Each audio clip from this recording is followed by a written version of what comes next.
Hey YouTube, Simon Dixon here, just finished my workout and I am literally now working out in order to have enough energy to make the difference that I think is coming as a result of this El Salvador Bitcoin bond.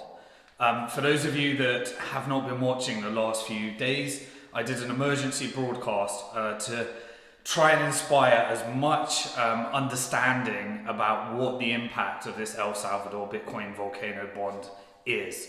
I'm also going to be going live with Max Kaiser and Samson Mao to discuss more on this Bitcoin bond tomorrow.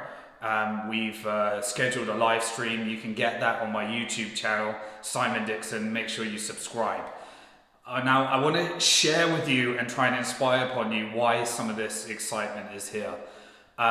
Firstly, look at El Salvador. So El Salvador is approximately a 6.5 million population.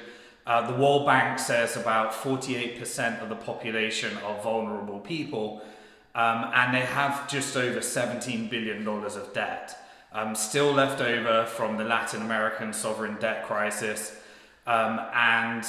Traditionally, the way that would have been paid. Now, if you watched my video yesterday where I talked about how to conceptualize what $1 trillion looks like, I'll go back to it if you haven't watched it. It was right down here from the gym. And I talked about how many seconds it is, the difference between a million, a billion, and a trillion, to try and help people conceptualize what that is and how that's different. So if the El Salvador was able to pay off $1 of debt every single second, it would take them over more than 500,000 years, 500,000 years to pay it off. To conceptualize that, they say the beginning of humankind was sapiens came into existence 200,000 years ago. So it would take them longer, it would take them 2.5 times longer than the entire existence of humankind in order to pay down that debt if they paid off $1 every single second. I just want to make you conceptualize these numbers because we become completely numb to, in crypto, things go up like crazy. You create these billion-dollar market caps, but the difference between a million, a billion, a trillion, and as governments are printing off trillions and putting out big trillion-dollar infrastructure bills, I want you to understand what we are doing to our economy right now. This has consequences. There's a reason why in the United States, transitory inflation is at approximately 6.2%. Now that comes down to the real world. That's where people start to see. We all know, you know as much as I do, that expenses are going up, and this is very difficult for people to afford, get their head around. And so we are, as I said, you can look at it both ways. We're alive at one of the most exciting times in financial history, and there's two ways to look at it. So back to El Salvador. If you read my book over a decade ago, Bank to the Future, Protect Your Future Before Governments Go Bust, I outlined and unraveled the debt-based Ponzi scheme, the world's largest regulated Ponzi scheme called the dollar, called the pound, called the euro, that we're all a part of and is propped up by law and regulations. And there are systemic risk events that happen every now and then. And my lifetime work over the last 2 decades has been to try and support people in getting on the right side of that change. So back to El Salvador. Why is this so important? If you remember my book, Bank to the Future, I talked about following the money and understanding in plain, simple English what happens to countries as a result of these sovereign debts. So they fire up some bonds, they borrow some money, it's denominated in the case here in dollars, and then they go and spend that to try and support the growth of the country. They end up deep in debt to the International Monetary Fund or the World Bank. They use an investment bank like Goldman Sachs in order to place that bond, and then they go find the deep pockets of money that, relative to the risk that they're taking investing in that country, and you have the base of treasuries or the US national debt, which is paying less than inflation. So people are investing to lend money to the US government at a loss because they can't put their money at a bank, because when you put your money at a bank, the bank owns your own money, spends your own money, and is the perpetuators of the scheme. So they'd rather have the credit rating of the US government, so they invest in these bonds and treasuries at a loss, and you contribute every month to your pension, and they're investing in loss-making products here because they're trying to get rid of some of the risk in the banking sector by instead lending to the government and receiving a fixed yield or return. Now, El Salvador comes out and says that they're going to be issuing $1 billion bond, but they're doing things differently. So if you looked at any of my videos when I've done export warfare, I talked about it several videos back at the beginning of this pandemic with IMF loans to India. What tends to happen is they have loans based upon an investment bank that goes out and constructs the offering that institutional investors, and the institutional investors are pooling together your pension money, and they then invest in these, and they want a higher yield relative to the risk. It's the first rules of the market. The riskier the loan, the higher the return, the high risk, high return. It's a free market law. However, when we don't have free markets, you have crony capitalism, and sometimes they connect it to, for example, an investment bank would construct the loan for them and the product, but they would have to tie it to expenditure in, for example, the United States or something like that. So they borrow the money is created in the United States as dollars, it then gets lent and then goes back into the country, and they're crippled with debt. And that debt is in somebody else's currency. And when it's in somebody else's currency, it means whoever creates that currency has control of the value of that currency. And so when you're doing it in US dollars, then El Salvador is at mercy of the monetary policy of the United States. The United States is, created more money in the last few years than they have since the inception of the dollar and the Federal Reserve. So the value of the dollar has gone down 95% relative to gold and stores of value, and so therefore their monetary policy is in the hands of the United States.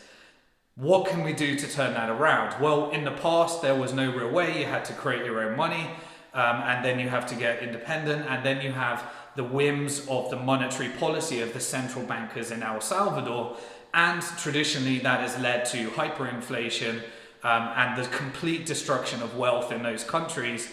And therefore they end up using the dollar as the base because of the dollar's position in this world. But El Salvador has come along and said, we're going to try something different. We're going to make Bitcoin legal tender, and we're going to do a Bitcoin denominated bond. What that means is that they're taking $1 billion of dollars, they're paying above inflation for it, and don't get me wrong, this is a hell of a risky proposition relative to some of the stats that we talked about. But they're using it to invest in Bitcoin and Bitcoin mining. And therefore, they're making a bet on the world's demand for digital hard sound money. The world's best shot we've ever seen at ever achieving digital hard sound money. This means that they are betting on people wanting money you can own, money you can spend, and money that has a fixed supply with no central bankers that can debase. This is probably one of the most destructive. If this succeeds, the impact that the Bitcoin community has on investment banking, on Goldman Sachs, on some of the central banking model, this is the moment of the Bitcoin community for David to beat Goliath. And what happened with Bitcoin? Well, we all got involved in it. We got to participate in the growth of digital hard sound money before everyone else. And then corporations started to get involved. They transformed their balance sheets, like companies like MicroStrategy. And now countries are starting to participate in this. The very first country that tried to get involved in the Bitcoin community, myself and Max Kaiser spoke at it in 2014, was the Isle of Man. But the regulators didn't persist the opportunity, and now El Salvador is going full out. And so the impact that this can have, if we can prove that investors can invest in a bond that pays above inflation denominated in dollars, and then has the Bitcoin dividend kicker, where if Bitcoin becomes digital hard sound money, then it produces above returns that supersede the value of the national debt of that country. And if the past does not equal the future, previous returns are not, historical performance is no indicator of future returns. So there's risk here. But this could really transform the world in ways that we have never seen before. If this model works, this is the opportunity for countries that are in similar situations to use Bitcoin as a mechanism for paying down their sovereign debts, not by ending up with a bunch of dollars that are depleting in value, that are at the whims of the Federal Reserve, but by having independent, digital, hard, sound money at the base layer whose money supply can never change. And if the demand for that goes up over time, then they get to pay off that debt with the product itself rather than having to invest. That generates a wealth effect. When you generate a wealth effect, you then invest in infrastructure, you invest in your country, you invest in transforming some of but really with markets prevailing and the opportunity here for El Salvador to prove this model.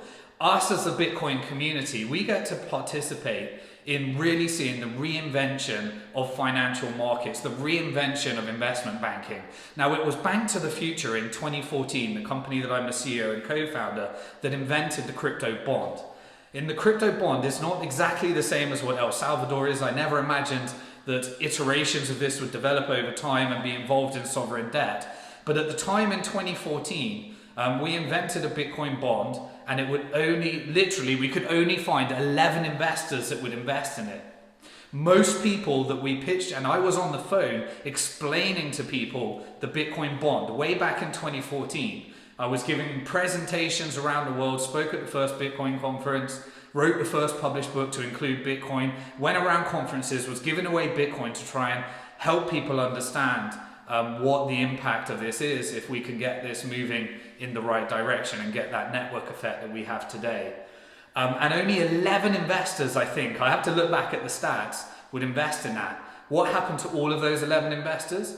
Well, the ones that we've tracked that didn't sell their Bitcoin ended up with the most amazing retirement plan that completely superseded all of their original investment by orders of magnitude, and ended up with a retirement plan that allowed them to retire at the age with money not being an issue anymore, which was amazing for those 11 investors. And I don't know what all of them did, but I do know personally some of them that still have the Bitcoin today. It is their retirement plan, and they followed that. Now countries get to do this, companies get to do this. So here's the thing.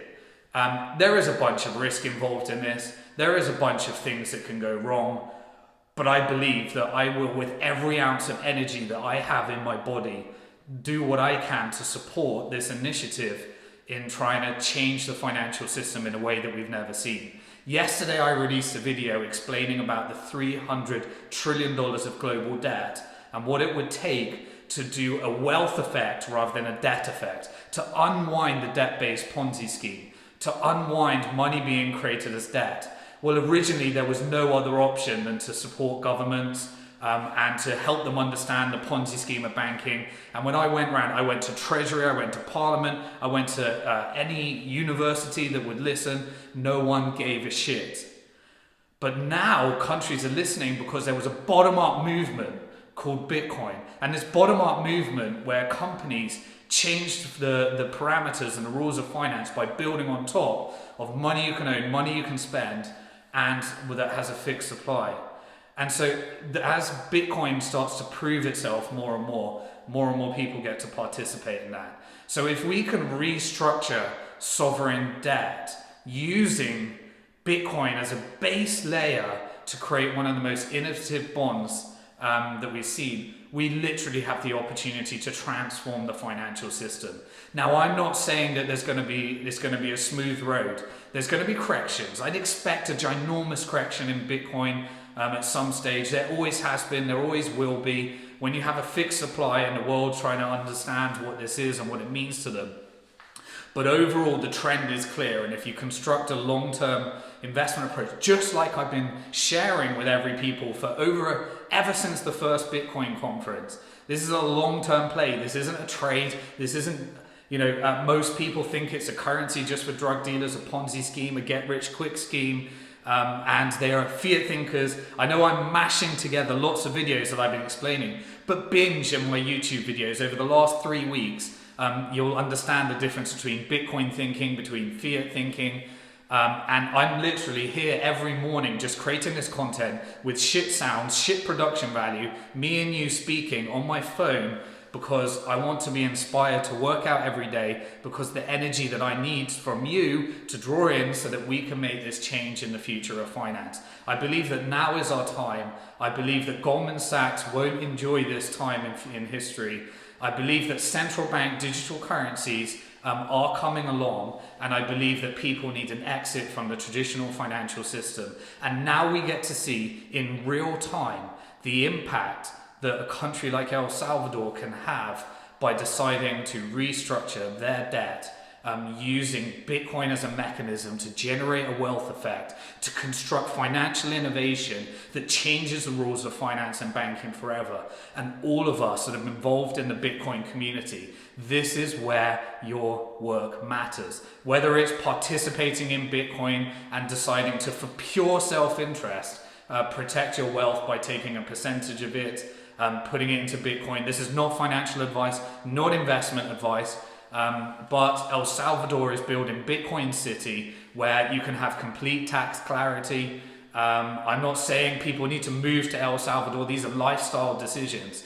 What I am saying is that in real time, I will be recording and documenting this journey, and everyone can see for the last decade, from the first Bitcoin conference on this YouTube channel, I've been documenting the journey of the reinvention of the financial system.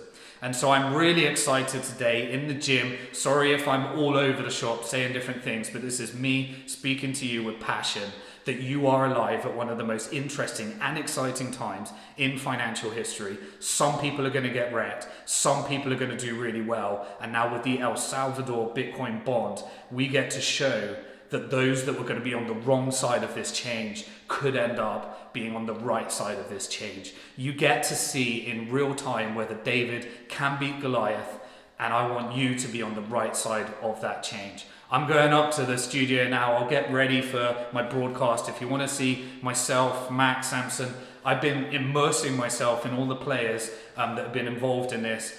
Watch that emergency broadcast on this YouTube channel, Simon Dixon. Subscribe, hit the bell symbol, hit all, share this, retweet this. I think that this is important for so many people, just for self-interest and also for the good that we can help and create a network effect here. And if El Salvador can pull this off, do you think other countries aren't watching? Do you think this is how Bitcoin becomes the world reserve currency of the world based upon digital hard sound money? I talked about it in a video where I said in 2021, here's how Bitcoin could start the network effect. Most people thought I was crazy, but here we are at the end of the year, the most exciting time to be alive in financial history. We've got work to do. Please do subscribe, please do share. I'm going out, and peace, love, unity. Can't wait to see this happen. Peace.